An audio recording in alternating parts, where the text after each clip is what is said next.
Nós vamos continuar dando uma espiada um pouquinho mais distante no horizonte de tempo o que essas eleições significam, mas antes, vamos trazer para vocês o que tem de mais atual. Kamala Harris, Donald Trump, eles estão nos últimos comícios, a gente está em menos de 24 horas do fim da votação.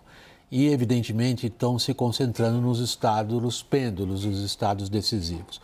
Trump fala logo mais no Michigan, Kamala foca os movimentos dela na Pensilvânia, são estados cruciais se eles quiserem chegar aos 270 votos do colégio eleitoral. Nossa repórter Mariana Giangiacomo tem os detalhes diretamente de Washington ao vivo. Boa noite, Mari. Oi, Vac, boa noite a todos. Pois é, olha, agenda intensa até o último minuto dessa campanha eleitoral, disputa acirradíssima. Donald Trump visita 3 estados hoje, ele começou o dia na Carolina do Norte, seguiu para a Pensilvânia e depois vai para o Michigan, o discurso dele marcado para as 10 horas do horário aqui local, né, dos Estados Unidos, então 00:15 do horário de Brasília, e Kamala Harris também fazendo comícios pelo estado da Pensilvânia, com discurso ainda que ela vai fazer em um evento na Filadélfia, um evento que conta com personalidades, com Oprah Winfrey, Lady Gaga, né? Kamala Harris com essa estratégia de se unir a personalidades influentes aqui dos Estados Unidos, da cultura pop, principalmente de olho, né, no eleitorado muito específico, no eleitorado mais jovem. Kamala Harris termina assim essa agenda de compromissos, essa agenda do ciclo eleitoral. Apenas poucas horas, né, da abertura das primeiras urnas. Por quê? Porque agora, a terça-feira, dia 5 de novembro, é o dia oficial de votação.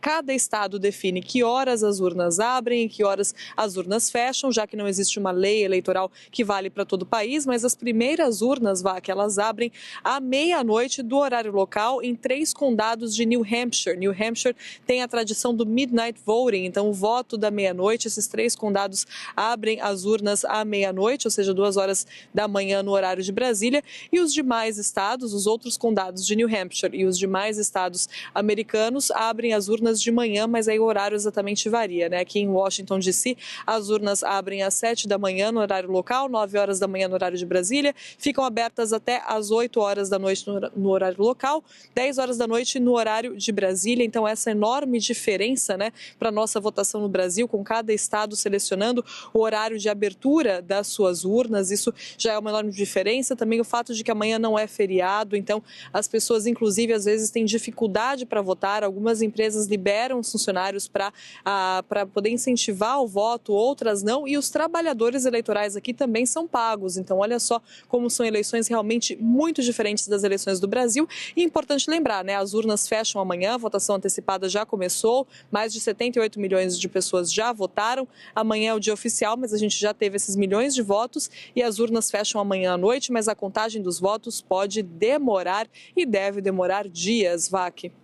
Obrigado, Mariana. Boa noite para você aí em Washington. Cliff, você como profissional de pesquisa não é uma pessoa que se expressa de forma dramática em respeito dos números que você coleta, mas dessa vez você foi. Dessa vez você diz, se as eleições forem tão disputadas, as pesquisas indicam um empate, e parece que as pesquisas nesse caso têm razão, você diz o seguinte, isso vai mostrar o que nós temos de pior nos Estados Unidos. Uma ética puritana de ter sempre a razão e tribalismo. Você está exagerando, Cliff? Não, isso faz parte de nossa DNA também. Ou seja, por um lado, o americano é otimista, sabe, acha que é excepcional, como a gente sabe, esses são pontos positivos no grande sentido, mas por outro lado, nós somos puritanos. A gente vive em tribos, assim.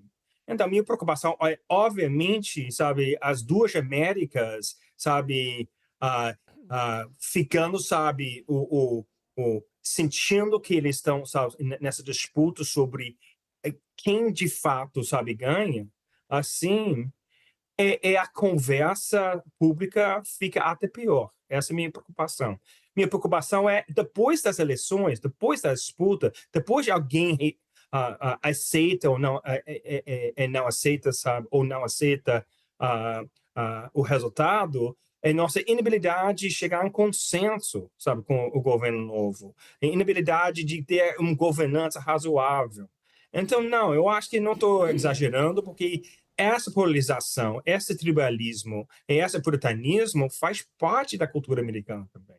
O que o Cliff está apontando, Lorival, se confirmarem as pesquisas estão todas unânimes em dizer que é tão próximo do outro que it's too close to call, quer dizer, não dá para dizer nesse momento quem vai ser, e isto cria um estado de espírito, e o que ele está dizendo é o seguinte, que impede a capacidade de governança?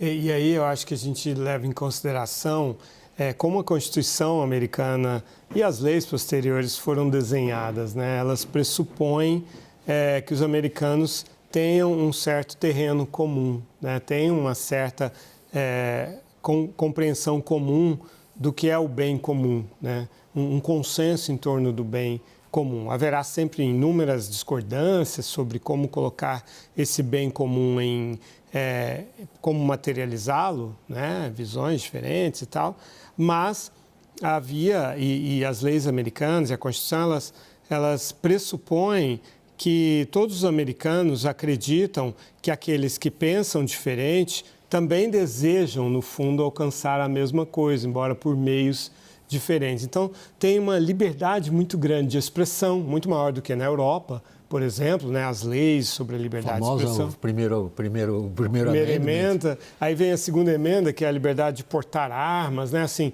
essa confiança de que as pessoas de bem é que vão estar ali se defendendo com essas armas e tal, defendendo-se, inclusive, de um Estado que pode ter uma tendência totalitária. Afinal, eles tinham se libertado de uma monarquia britânica e não queriam que o mesmo acontecesse ali, queriam que fosse um Estado que respeitasse ao máximo os direitos e a liberdade dos cidadãos. E aí a gente chega nessa quadra de hoje em que esses pressupostos talvez não sejam mais verdadeiros, né? Não sejam totalmente aplicáveis. Eu acho um bom ponto da nossa conversa, Lorival, porque quantas vezes a gente já fez a previsão, os Estados Unidos, eu vou simplificar, acabou, a democracia americana não funciona. Os Estados Unidos não têm condições de se recuperar e o país renova uma grande capacidade. Se a gente falar, por exemplo, em inovação tecnológica, continua tendo um impulso que a China tem grande dificuldade em acompanhar. Se a gente falar da capacidade da sociedade se regenerar, se a gente pensa na Guerra do Vietnã, se a gente pensa na crise de 2008, se a gente pensa em Watergate, se a gente pensa em todas as crises e o país se refaz, por que então agora não, Clifford? Eu acho que é totalmente improvável. Então, de novo, eu sou americano, eu sou otimista, sim. Mas no curto a médio prazo, eu sou pessimista. Nós temos esse tribalismo, essa polarização, que realmente afeta o sistema como um todo. Eu acho que vale lembrar que os dois lados estão amando a democracia contra o outro lado. Me lembra um pouco do Brasil na década de 50. Um lado amando, sabe, usando o sistema contra o outro. Não quero exagerar aqui, mas tem paralelos nesse sentido. Eu acho que quando eu coloco no artigo, olhando para o futuro, olhando para frente, nós temos que ter reformas aqui. Reformas, sabe, do sistema eleitoral. Eu acho que nós temos que repensar nosso contrato social. O colégio eleitoral é antiquado, antigo, não faz sentido hoje em dia nesse mundo moderno. Ou seja, tem muita coisa para os americanos enfrentaram. Tem muitas reformas para sabe, refletir e pensaram. Mas, nesse momento, eu estou preocupado sobre governança e consenso.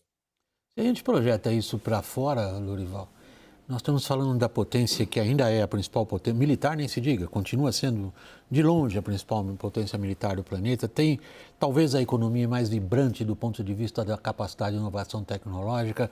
Agora, numa ordem internacional contestada como está, por uma potência desafiadora como os Estados Unidos nunca enfrentaram algo parecido com a China. Me lembro que na Primeira Guerra Fria, nós estamos no meio da Segunda Guerra Fria, ninguém queria dirigir um carro feito na União Soviética. Hoje não é essa a questão. Ninguém tem problema com o que a China produz, ninguém tem problema com o que a China inventa. Um processo eleitoral desses diz o quê sobre os Estados Unidos na ordem internacional? Reduz o prestígio, né? Reduz aquilo que compõe a força moral, ética, política, a projeção do poder brando, que é importante. Não dá para você exercer a liderança sobre um mundo só com poder militar, econômico ou tecnológico. É preciso a adesão de uma parte substancial da população. É preciso que os africanos, os asiáticos, latino-americanos sonhem com o sistema americano e não com o sistema chinês, para falar dessa rivalidade, ou russo, né? Mas não é isso que a gente está observando. Aqui mesmo no nosso país, né, muita gente deslumbrada com esses outros sistemas e minimizando as diferenças entre a democracia e a autocracia, entre o respeito aos direitos humanos e a violação desses direitos, relativizando essas diferenças. Isso é muito negativo, não só para os Estados Unidos, o Cliff está me pedindo a palavra. mas para o Ocidente. Desculpe, Lorival, eu queria adicionar tá um pouquinho, eu só queria adicionar, sabe, um pouquinho ali, Lorival fez um ponto importante, que uma grande potência precisa ter consenso sobre seus valores. É importantíssimo disso, né? E também tem que ter, sabe, entendimento comum sobre as regras do jogo. Nos dois casos, nós temos divisões. A gente não tem consenso esses dois fatores. De novo, claro que os Estados Unidos têm muita energia, muitos recursos, uma cultura dinâmica, etc. Eu não sou pessimista, desculpe, mas nós não temos consenso sobre nossos valores, quem nós somos, o que é um americano, e também sobre as regras do jogo. Não, desculpe a brincadeira, eu vou fazer uma brincadeira bem humorada com você, Clifford. Eu não acho que você está sendo pessimista, eu achando que você está sendo catastrofista. Quando você diz uma grande potência para ser grande potência, ela tem que ter consenso sobre seus valores, e na frase seguinte você diz, nós perdemos a capacidade de consciência de consenso, perdoem, deixa eu me corrigir, a capacidade de consenso sobre os nossos valores. Você está dizendo que os Estados Unidos não conseguem mais ser grande potência? Não, estou dizendo que nós estamos num momento de desconsenso. Desconsenso. Se você olhar para as pesquisas sociais de longo prazo, há uma mudança, sabe? As mudanças sociais nesse momento, sabe, está criando um novo América. A gente falou aqui sobre isso, mas há uma reação a isso, tá? A questão é o que é americano. Há uma disputa sobre essa questão. Eu estou dizendo que o consenso que a gente tinha uma geração atrás, nós não temos hoje. Isso não sugere que amanhã, olhando para frente, a gente não pode ter, mas nesse momento há essa desconsenso, em minha opinião. Obrigado, Cliff. Lorival, para arredondar, temos menos de um minuto. Bem, acho que a gente poderia discutir como reconstruir esse consenso, né? Como restabelecer esse consenso.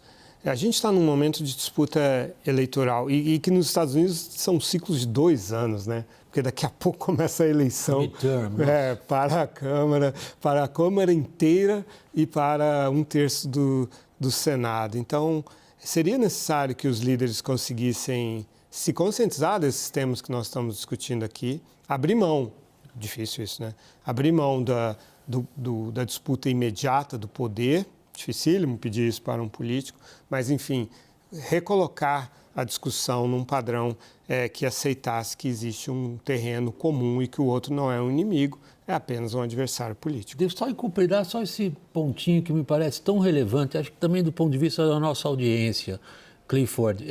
Os Estados Unidos atraem tanta atenção aqui no Brasil, por razões históricas muito claras, também pela ligação forte que a gente sente do Brasil em relação a tudo que possa significar cultura americana em termos gerais. Você acha que isso vai afetar, por exemplo, a maneira como os brasileiros enxergam os Estados Unidos? Eu acho que se a gente não conseguir resolver a questão eleitoral, onde um lado cede para o outro lado, de maneira, eu falaria, pacífica, é razoável, eu acho que, no mínimo, vai ser uma âncora, um peso, sabe, negativo a respeito de nossa imagem. Sim. Se a gente conseguir, a gente sai dessa um pouco arranhado assim, mas não com uma margem tão pessimista ou negativa.